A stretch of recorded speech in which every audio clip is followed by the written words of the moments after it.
मुंबई के जुहू बीच पर आज एक नए इनिशिएटिव की शुरुआत हुई है और जो कचरे का बिन है उसको रखने की व्यवस्था की गई। यहाँ पर हमारे साथ यहाँ वार्ड क्रमांक 69 की नगर सेविका सुधा सिंह जी हैं, हम उनसे जानते हैं। मैम, आज जो इस इनिशिएटिव की शुरुआत की गई है कैसे देखते हैं आप?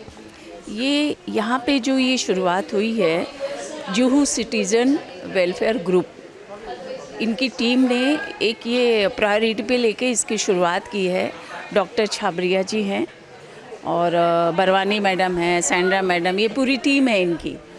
और ये बीएमसी के साथ भी बात किया और एक स्वच्छता अभियान के तहत उन्होंने अपने एरिया, जो कहते हैं ना कि अपने अपने एरिया में, तो उसको हम ध्यान कर सकते हैं, देख सकते हैं, ताकि जो फेरी वाले इंक्रोचमेंट होता है वो उनका प्रायोरिटी हो जाता है कि नहीं, हम इनको इधर नहीं बैठने देंगे। जो इंक्रोचमेंट होता है हमारा फुटपाथ वगैरह, वो अच्छा रहेगा।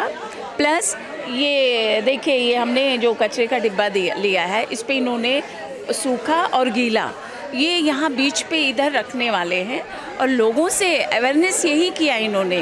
काफ़ी बड़ा प्रोग्राम किया इन लोगों ने इस विषय पर, स्वच्छता अभियान पे, कि जो प्लास्टिक हम लोग सड़कों पे फेंक देते हैं, तो आप प्लास्टिक को उसको क्लीन करके, अगर खाली हो उसको क्लीन करके एक सूखे में डालिए, गीला, ताकि वो एक कंपनी है वो लेके जाती है और उसको रिसाइकलिंग करके उसे यूज़ करती है।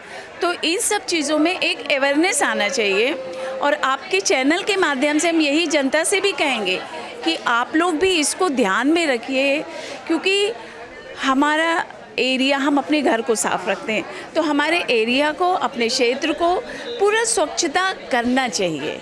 ये हमें प्रायोरिटी पे लेके करना है। जब भी कोई आपदा आती है इस तरह की, जैसे 26 जुलाई भी हुई थी जब बाढ़ आई थी मुंबई में, कितना नुकसान हुआ था और कितने लोग उसमें अपनी जान गंवा दिए थे, तब भी बात प्लास्टिक की ही आई थी कि प्लास्टिक के कचरे की वजह से जो पॉलीथीन है या फिर डिब्बा है या वेस्ट है या फिर जो भी थर्माकोल जैसी चीज़ें हैं वो नाले में फंस गई, चोक हो गया और बारिश की वजह से। तो हमेशा ही अवेयरनेस प्रोग्राम चलाए जाते रहे हैं प्लास्टिक को लेकर भी, कचरे को लेकर भी। तो सिर्फ प्रशासन की ऊपर जिम्मेदारी थोप देना, जैसा कि आपने कहा, लोगों को भी अवेयर होना चाहिए। तो इतने सालों से इनिशिएटिव चल रहा है, तो क्या लगता है आपको, लोग इतने अवेयर क्यों नहीं हो पा रहे हैं? यही तो चीज़ है कि पब्लिक पता नहीं क्यों नहीं समझ पा रही है कि हमें ऐसे करना चाहिए। ये जो बीच के ऊपर जितने भी प्लास्टिक निकल रहे हैं, समुद्र से जो बाहर आ रहे हैं, ये रिसाइकलिंग नहीं हो सकता, क्योंकि ये जो ट्रेस बूम वगैरह भी जो स्टेशनों पे लगे हुए हैं, बड़े नाले, मेजर नाले जो स्टेशन, कि ताकि वो बाहर नहीं समुद्र में ना जाए वो कचरा। लेकिन उसमें भी वो क्या करते हैं, वो प्लास्टिक जो उनका ट्रेस बूम जो नेट लगा होता है, जो उस पर जो सिस्टम है, उसमें फंसते हैं, कचरा जाता नहीं है। फिर वो क्या करते हैं, कभी कभी वो भी परेशान होते हैं, वो पूरा शटर उठा दिया, पूरा कचरा अंदर समुद्र में, वो भी करते हैं। और अगर हम विज़िट करेंगे, हम जाएंगे, तो वो पूरा क्लीन दिखेगा कि नहीं, ये ऐसा हो रहा है, लेकिन ऐसा होता नहीं है। तो इसलिए हम लोगों को ये, जब तक पब्लिक नहीं समझेगी, और हम प्रशासन से यही कहेंगे, बीएमसी को, कि आप डायरेक्ट फैक्ट्री को जो प्लास्टिक थैलियाँ बनाती हैं, आप उनको बंद करवाइए, उनका लाइसेंस कैंसिल कीजिए आप, क्योंकि ये ठेले पे, ये दुकानदारों पे फाइन लगाएंगे, वो नहीं होने वाला है, ये हमेशा चलता रहेगा। तो इसलिए जो प्लास्टिक की थैलियाँ बनाती हैं, जो वेस्ट होता है, और कपड़े का पीसवी जो थैली होती है, उसको परमानेंट करवाइए। वो ये करना चाहिए गवर्नमेंट को और बीएमसी को, ताकि ये चीज़ हो नहीं। और ये जब तक अवेयरनेस नहीं होगा, ये जनता पूरी हल लेगी नहीं साथ में, उसके तब तक ये कुछ हो नहीं पाएगा, ये ऐसे ही चलता रहेगा। और ये फर्स्ट टाइम इतना कचरा समुद्र में आया, इससे कितनी हम लोगों की भी बदनामी हुई, हमारे प्रशासन की बदनामी हुई कि हम लोग ध्यान नहीं दे रहे हैं, जो कि ये हर साल होता है। तो ये हर साल ऐसा होता है, तो हमारी बीएमसी को पहले से क्यों नहीं इंतज़ाम करना चाहिए कि यहाँ पे एक ट्रक से, 2 ट्रक से काम नहीं चलने वाला है, 1-2 जीसीबी से नहीं होने वाला है। तो 4 महीने के लिए आप मैन पावर बढ़ा दीजिए, 2-4-6 गाड़ियाँ और बढ़ाइए, ताकि क्योंकि ये बीच का 7 किलोमीटर है, तो हर एक किलोमीटर पे कम से कम 20-20, 25-25 बंदे हों, 2-2, 3-3 गाड़ियाँ लगी हो, जेसीबी लगी हो, वो सारा उठाएं और क्लीन करें, तो इससे भी बहुत फ़र्क पड़ेगा। लेकिन प्लास्टिक फैक्ट्री जहाँ प्लास्टिक की थैली बनती है स्पेशल करके, वो उनको बंद कराना चाहिए। एक क्या मैसेज देंगी ये नगर सेविका या फिर बीजेपी मुंबई प्रदेश अध्यक्ष अमित साटम जी की तरफ से या मुख्यमंत्री देवेंद्र फडणवीस जी की तरफ से मुंबईकरों को क्या मैसेज देंगी इस मौके पर? नहीं, हमारे आदरणीय श्री देवेंद्र फडणवीस जी, वो एनसीसी बहुत ज़्यादा मतलब उन्होंने ध्यान दिया, बहुत ही मतलब वो, और जो आज उनके नेतृत्व में जब से वो आए, और काफ़ी मतलब ये सबको पता है, पूरी जनता महाराष्ट्र को भी पता है कि कितना काम किया और कर भी रहे हैं।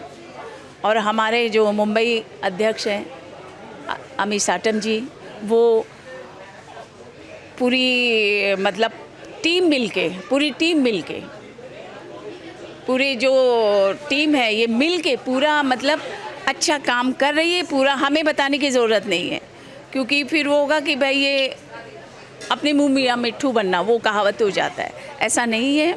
और ये जनता को भी पता है कि कौन क्या कर रहा है। लेकिन कहना यही था कि जो 25 साल से जो बीएमसी कर रही थी, अच्छा आज जो समय चल रहा है, टीम तो वही है बीएमसी में, प्रशासन अभी जो हमारी सरकार आई है बीएमसी में, हम लोग अभी जो पावर हाथ में आया है काम करने के लिए, पर टीम तो वही है, ऑफिसर्स वही हैं, ग्रुप वही है, पर उनको तो भी तो संभालने में टाइम लगेगा। एक साथ वो नहीं जाएंगे, जो वो चीज़ शुरू से करते चले आ रहे हैं, वो भी उसमें भी बदलाव लेके आना है काम करने के लिए। मुंबई में पिछले दिनों हुई भारी बारिश के बाद जुहू बीच पर जिस तरीके से कचरे का अंबार लगा, उसके बाद जो है तमाम कोशिशें शुरू हुई। बीएमसी प्रशासन ने भी अपनी कोशिशें शुरू की और समाज के क्षेत्र में जो विभिन्न तरह के एनजीओ हैं जो काम कर रहे हैं, उन्होंने भी अपनी एक इनिशिएटिव की शुरुआत की। और इसी कड़ी में ये नया इनिशिएटिव है कि जुहू बीच पर जो जहाँ पर इस वक्त हम हैं, यहाँ पर एक नए इनिशिएटिव की शुरुआत हुई है। और रिसाइकिल बिन के लिए यहाँ पर रिसाइकिल बिन जो है देख रहे हैं आप, इस तरह के डिब्बों को रखने की व्यवस्था की गई है, ताकि जो वेस्ट हो, कचरा हो, इन डिब्बों में जाए और बाहर बीच पर या और दूसरी जगह पे कचरा ना फैले और रिसाइकल होके वो यूज हो जाए। इस वक्त हमारे साथ तमाम एनजीओ के लोग यहाँ पर मौजूद हैं, जिन्होंने इस इनिशिएटिव की शुरुआत में एक अहम रोल प्ले किया है। मैम, सबसे पहले आप से जानना चाहेंगे, क्या ये इनिशिएटिव है और इसकी शुरुआत कैसे हुई? एक्चुअली अगर आप देखेंगे तो ये जो 6 किलोमीटर स्ट्रेच की बीच है, यहाँ जो डिस्पोजेबल प्लास्टिक है वो आध है, तो इसीलिए हम चाहते थे कि डिस्पोजेबल प्लास्टिक की एक जगह बनाएं और ये जितना हो सके प्लास्टिक और ये सब बीच पे कम आए, तो इसीलिए इन लोग ने ये बारे में सोचा। हमने जुहू सिटीज़न लोगों को ज्वाइन किया और अभी हम ये शुरुआत करते हैं। ये पैन मुंबई में होने वाला है, यहाँ से हमारी शुरुआत है। I hope we are successful, क्योंकि इतने इंथुजियास्टिक लोग आए और हर कोई बहुत खुश है ये जानने के लिए कि ये शुरुआत यहाँ से हो रही है। आपका बड़ा अहम रोल है इसके पीछे, सब शुरू करने से पीछे क्या? ये तो एक छोटी सी शुरुआत है और हमारे दिल मतलब कि ये 7 किलोमीटर के स्ट्रेच पे सिर्फ नहीं है, सारे मुंबई में ये मतलब कि फैलना चाहिए। और I have to thank doctor Anjali Chhabria very much, Dr. Divya Chhabra also, for initiating this movement and supporting us. Medically आप क्या कहेंगे, जिस तरह से आपने जिक्र किया कि कितना हेल्थ के लिए हार्मफुल है ये सब चीज़ें, खासकर आजकल कैंसर के लिए बहुत ज़्यादा ही रिस्पॉन्सिबल है प्लास्टिक, तो क्या कहेंगे इस इनिशिएटिव को और मेडिकली क्या कुछ? देखिए, मेडिकली जो हमारा हेल्थ होता है वो फिज़िकल हेल्थ और मेंटल हेल्थ होता है। फ़िज़िकल हेल्थ में तो हम सबको पता है कि प्लास्टिक हमारे बॉडी के लिए कितना ख़राब है, मगर मेंटली भी जब हम इतनी गंदगी देखते हैं आजू बाजू में, एक उदासी छा जाती है, एक निराशा होती है कि ये हमारा देश है। हम सब भारतीय होकर अपना घर तो बहुत साफ़ रखते हैं, मगर घर के बाहर जब हम कचरा फेंकते हैं, और अभी ये सोच बदलनी है कि मेरा भारत मेरा घर है। और अगर हर घर में ये छोटा सा इनिशिएटिव शुरू हो जाए तो मुझे लगता है सब हाथ साथ जुड़ जाएंगे और ये हम अपने भारत के तरफ एक छोटा सा कदम उठा सकेंगे। हमारा जो ट्रस्ट है वो गोल्डन सिटीजन्स ट्रस्ट है और जो भी उससे जुड़ना चाहेंगे यू आर वेलकम। कोई भी जुड़ सकता है, कोई भी ये मूवमेंट को आगे बढ़ा सकता है। मैम, आपने इसे प्रोजेक्ट CPR का नाम दिया है, तो क्या कहेंगे किस तरह से ये प्रोजेक्ट CPR को CPR यानी कार्डियो पल्मोनरी रिससिटेशन। जब कोई चीज़ मर रही हो इंसान, तब उसको हम हार्ट और लंग को पंप करके वापस जान देते हैं। तो हमारा ये मायने है कि हमारा देश, हमारी धरती मरी नहीं है, लेकिन वो समय दूर नहीं जब सब कुछ ख़त्म हो जाएगा। और उसके लिए इससे पहले कि ऐसे हो, हमें आकर हमारे एयर, हमारा ग्राउंड, हमारा पानी, जो हमारा फंडामेंटल राइट है, हमारी बेसिक नीड है, उसको हम साफ़ करें।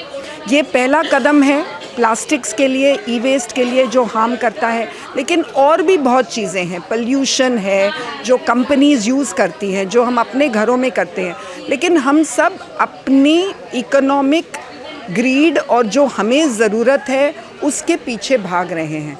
उससे बाकी क्या प्रूव किया गया है कि सच्ची खुशी मिलती नहीं पैसों से, घरों से। हेल्थ मिलता नहीं आपके पास कितना पैसा है। हेल्थ तब होता है जब आप हरियाली में चलें, फूलों को सूंघें, जब आप कहीं जाएं और आपको गीली मिट्टी की स्मेल हो, तो वो जो डोपामिन और सीरोटोनिन हमारे ब्रेन में होता है, वो लॉन्ग लास्टिंग हैप्पीनेस और हेल्थ देता है। तो हम सब अपने लिए और हमारे आगे के जनरेशन्स के लिए, हमारे बच्चे, हमारे ग्रैंड चिल्ड्रन, 50 इयर्स अगो की पिक्चरें आप देखेंगे अभी इंस्टाग्राम में। मैं यहाँ थी, हम यहाँ थे, मैंने इस समुद्र में हर संडे नहाया है, मैंने स्विमिंग यहाँ सीखी है। और आज हम एक कदम लेते हैं। मैं कयाक में जाती हूँ तो प्लास्टिक ही प्लास्टिक नज़र आते हैं। ये 50 साल पहले की बात है। अगर हम सब मिलकर कुछ करें तो फिर से वही साफ सुंदर जुहू और मुंबई, जो एक बीच ऐसा होता था, जो एक टूरिस्ट डेस्टिनेशन होता था, फिर से बन जाएगा। ब्लू फ्लैग बीचेस हैं दुनिया में जो सबसे साफ़ माने जाते हैं। हमारा सबसे एंड में आता है बहुत गंदा बीच।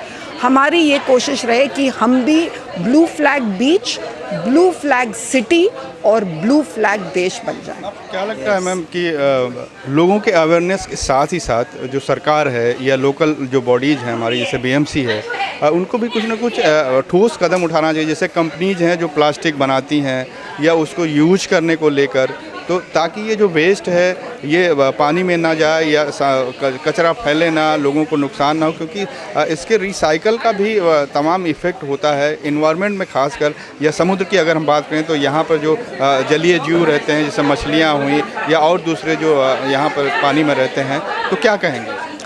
डेफिनेटली हर एक इंसान को, हर एक भारतीय को ये कदम उठाना है, अपने घर से उठाना है, अपने काम से उठाना है। जो प्लास्टिक है, जो प्लास्टिक वेस्ट है, ओके, और सरकार को भी, सरकार अपनी तरफ से तो कर रही है, वो भी चाहते हैं कि सफाई हो, मगर अगर ये चीज़ को थोड़ा सा हम और सीरियसली लेंगे तो अगर उनके ऊपर फ़ाइन लगाना है या अगर उनके अवेयरनेस क्रिएट करना है।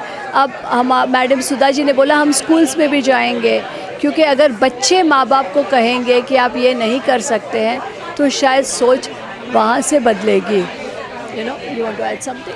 नहीं, हमारा जो MLA साहब है अमित साटम जी, वो भी बहुत बहुत सपोर्ट उनका है। वो भी एक मतलब कि मूवमेंट चालू की है, तो उसके वजह से, BMC के वजह से, सुधा जी के सपोर्ट से, और हम लोगों साथ में आए कि we have to see that our beach, our Mumbai is brought back to its glory. चलिए, बहुत बहुत शुक्रिया आप सभी का बातचीत करने के लिए। तो आज एक नए इनिशिएटिव की शुरुआत हुई है। आप देख रहे हैं किस तरीके से कचरा रखने के लिए बिन जो है रखा गया है, और लोगों से ये अपील की जा रही है कि लोग इसे लेकर अवेयर हों ताकि बीचों पर या आसपास कचरा ना फैले। कैमरामैन शैलेश के साथ रेहान जी हुसैन, IN24 न्यूज़, मुंबई।